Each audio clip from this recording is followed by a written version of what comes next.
What is going on, everybody? In this video, I'll be talking about 10 teams who I think will lose more games next season than they did this season. So if I think a team's record next year will be worse than their record this year, then they will be on the list. And I'm only basing it off a team's record.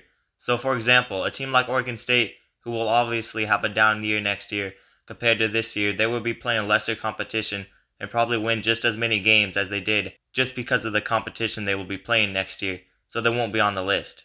But other teams could be on the list even if they are a good team but playing in a tougher conference. So everything is based off a team's record. So hopefully that makes sense. If I think you'll lose more games next year, then you will be on the list. But before I get into this video, let me remind you to like the video and subscribe to the channel, and also turn on notifications so you never miss an upload, because we post daily college football videos. Hope you all are enjoying the holidays, but without further ado, let's get into the video. And to start, for the first team who I think will be worse next year, I have Iowa. And this one seems very obvious. There's absolutely no way Iowa wins 10 games next year unless they magically get a better offense. But there's a lot of work that needs to be done to even get close to winning 10 games, with teams like Oregon, Washington, UCLA, and USC joining.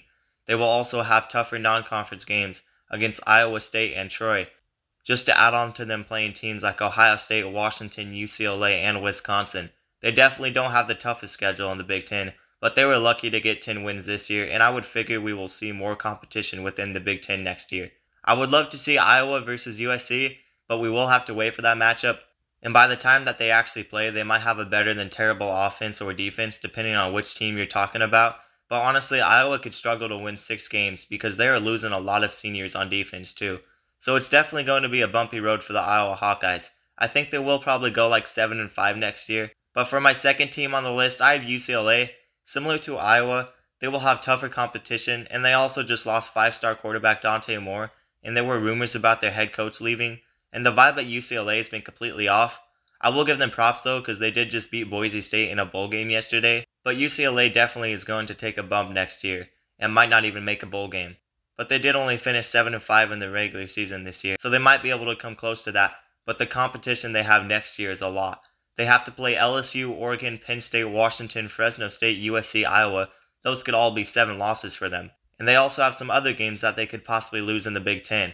And I know USC, Iowa, and Fresno State are all winnable games, but all the competition adds up.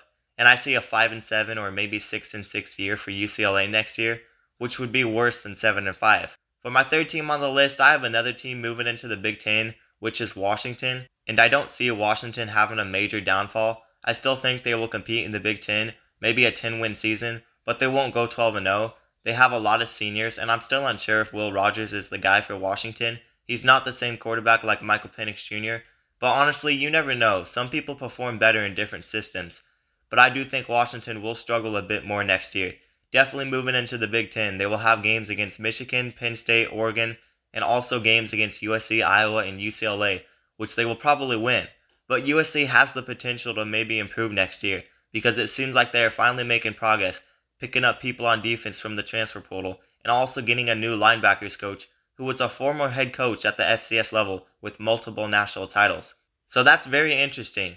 But for Washington, it will be interesting to see how Will Rogers does there, and if he'll adapt to the system. But Michael Penix Jr. came from Indiana, so we could possibly see Will Rogers shock a lot of people with his skill coming from a school like Mississippi State. For my fourth team on the list, I have Oklahoma. Oklahoma will be moving into the SEC, and I see them having at least 3 losses next year. They lost quarterback Dylan Gabriel, and they also lost their offensive coordinator and most of their offensive line.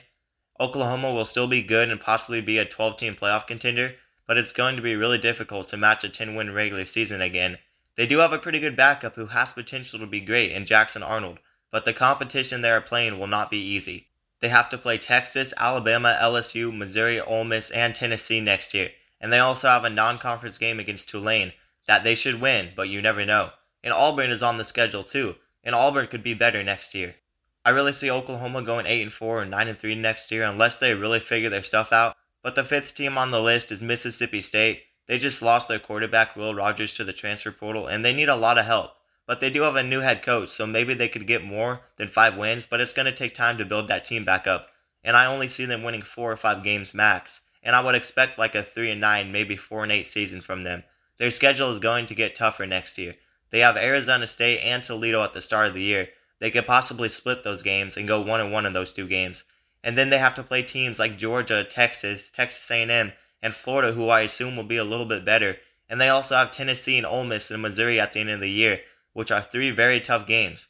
I mean, maybe they find a way to somehow win 5 games, but they do have a lot of rebuilding to do. But for my number 6 team on the list, I have USC, and I'm really unsure about USC. They have one of the most brutal schedules I've seen next year, but they also should be a better team next year. But then you gotta put into the factor that they lost Caleb Williams, who basically carried the team this year. And if you look at who they will play next year, you would assume that they will lose at least 6 games next year. They play LSU and Notre Dame out of conference, and then they play Michigan, Penn State, Washington, and they also play Nebraska, UCLA, and Wisconsin, which are all losable games.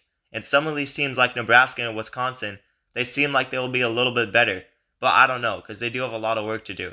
The Big Ten could turn into a gauntlet, but I would assume a 5-7 or 6-6 year for USC next year, just because of how brutal their schedule is. But it will be interesting to see how much their defense will improve. But for my 7th team on the list, I have Louisville, and although they've done a decent job in the transfer portal, I don't see them winning 10 games next year. They did get a new quarterback in Tyler Shaw, but they are losing some key pieces to their team, and I expect them to still be decent, but a 10-win season will be high expectations next year, and I see them winning around 8 or 9 games. They don't have the toughest schedule next year, but they still play Notre Dame and Clemson, who should be better next year, and they also play teams like SMU, Miami, Georgia Tech, and Kentucky, who could give them trouble. And with a lot of these ACC teams, I see some of them being better next year. Miami hasn't been able to take that next step, but they have been doing really good in the transfer portal and getting top recruiting classes.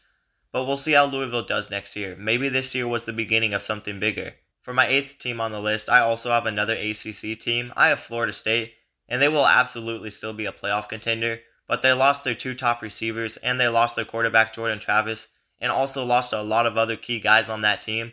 But this is similar to Washington. They are still good, but 13-0 will be tough to do back-to-back years, and it's not very realistic. And Florida State has to play Notre Dame next year along with the other tough ACC games they have. I see a 10-win, possibly 11-win season, but more likely 10-win season. But Florida State really needs some help after losing key players. It'll be interesting to see what quarterback they get in the transfer portal, but it's been rumored that they will get DJ Uiagalelei from Oregon State. He could be a decent pickup, but can he be the elite quarterback Florida State needs? Honestly, I don't know. DJ Uiagalelei has flaws to his game, but you can always improve in a different system.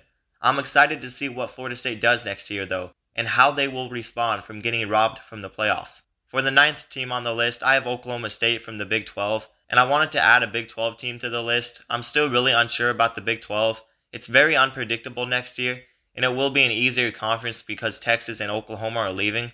But on the other hand, you could debate that because you have teams like Utah and Arizona joining, and I could see them being the top 2 teams in the Big 12.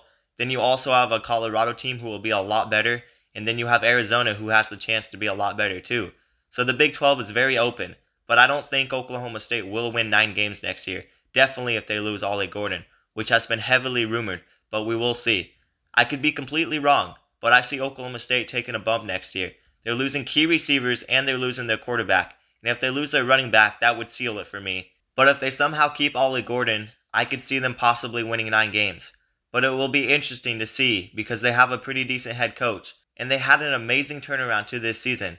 But for my 10th and my last team on the list, I had to really think about this last spot, but I ended up going with Northwestern because they're losing their number 1 quarterback, their number 1 receiver, and their number 1 running back. So those are huge guys on that offense, and their schedule is brutal next year, so I don't see them winning 7 games. They just don't have the talent. They were lucky to get 7 wins this year, but I do still give them props for making a bowl game because Northwestern is always pretty bad. But next year they have to play Duke and Miami, Ohio at the start of the year. 2 games that could go either way. But then they play Washington, Wisconsin, and Iowa, and they play Ohio State, Michigan, and Illinois for their last 3 games. Right now they only have 11 games on the schedule, which is kind of weird, and I don't know why that is, but I see them struggling to make a bowl game.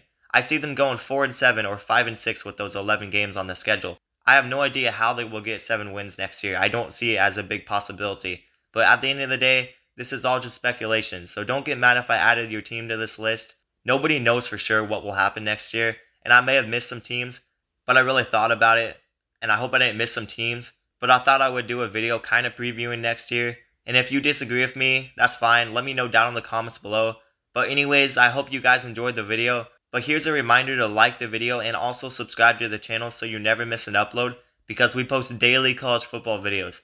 But I'm very excited for the start of the 12-team playoff and the new era of college football, which is basically what it is. The landscape of college football will change forever, and I hope you guys are excited like I am. But anyways, that's it guys, and peace out.